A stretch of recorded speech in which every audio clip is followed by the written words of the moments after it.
इस वक्त मैं मौजूद हूँ शामली जनपद के जलालाबाद क्षेत्र में, जो थाना बन विधानसभा सीट के अंदर आता है।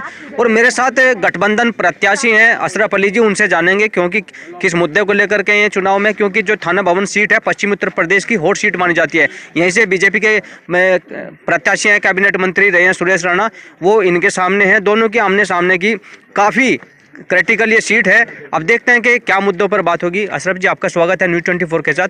किन मुद्दों को लेकर के आप कैबिनेट मंत्री सुरेश राणा जो बीजेपी के प्रत्याशी हैं उनके सामने हैं? हम किसानों के मुद्दों को लेके जा रहे हैं। किसानों के जो गन्ना किसान है उसके पेमेंट के मुद्दों को लेके जा रहे हैं।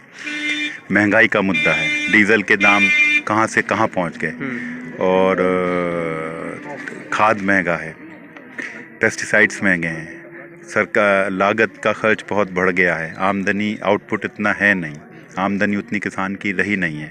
गन्ना मंत्री हमारे क्षेत्र से थे, किसानों को बड़े उम्मीदें थी कि अब टाइम से पेमेंट होगा, हर साल गन्ने का कुछ ना कुछ भाव बढ़ेगा, मगर कुछ नहीं हुआ। बढ़ाए तो 35 रुपये पूरे 5 साल। हाँ, तो पूरे 5 साल में बढ़ाएं। आप देखिए, मतलब 5 रुपये कितना बैठता है एक साल में, और कितनी महंगाई बढ़ी है। महंगाई की दर से बढ़ा देते, जो किसानों की जो खाद बीज डीजल ये महंगे हैं, उस हिसाब से अगर उसी रेशियो के हिसाब से बढ़ाते तो देखें आज कहाँ जाता। तो गन्ना और जिन्ने की बात क्यों सामने आ जाती है जब मुद्दा ही केवल गन्ने का है? वो भाजपा के लोग करते हैं, हम नहीं करते। हम तो गन्ने की बात करते हैं। जिन्ने की बात तो अखिलेश जी करते हैं ना। नहीं, ये भाजपा के लोग करते हैं। जिन्ना पाकिस्तान, हमें उनसे कोई मतलब नहीं है। हमें सबको प्यार मोहब्बत से रहना है, एक रहना है, जब हम लोग तरक्की करेंगे। 2012 में आपने चुनाव लड़ा था, 265 वोट से आप पीछे रह गए थे। तब भी आपके सामने कैबिनेट मंत्री सुरेश राणा ही थे, तब ये विधायक थे, है ना? तो अब क्या मानते हैं, किस तरह का कंपटीशन रहेगा आप लोगों के बीच में? मैंने आपसे पहले भी कहा है और दूसरे न्यूज़ चैनल पे कि ऐतिहासिक जीत होगी।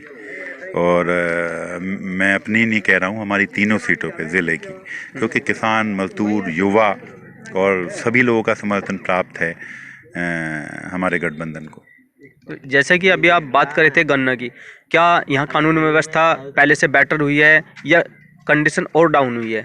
कानून व्यवस्था का तो आप देख लें क्या हो रहा है, क्या लखीमपुर खीरी में हुआ है, क्या हाथरस में हुआ है, किस तरह की घटनाएं रोज़ हो रही हैं, हमारे दलितों के साथ कितना अत्याचार हो रहा है, और भाजपा के लोग किस तरह से गुंडागर्दी कर रहे हैं, उनके नेता, उनके विधायक, और यहाँ तक कि रेप तक की घटना हुई। वो विधायक थे, आप मालूम होगा कितना, हाँ, सेंगर जी। तो इस तरह के वो है। यहाँ एक लखीमपुर खीरी में इतनी बड़ी घटना हुई है, इतने किसान मरे हैं, बड़ी मांग उठी कि भाई इन टेनी जी को जो है मंत्रिमंडल से हटाया जाए। मगर भाजपा जो है, मैं समझता हूँ कि ये अहंकारी हैं, ये लोग अहंकारी हैं, अपने अहंकार को वो नहीं करते। अगर एक मंत्री को हटा देते, जबकि उनका लड़का इतने बड़े उसमें दोषी, किसानों को मारने के उसमें दोषी पाया गया, तो कौन सी बड़ी बात थी।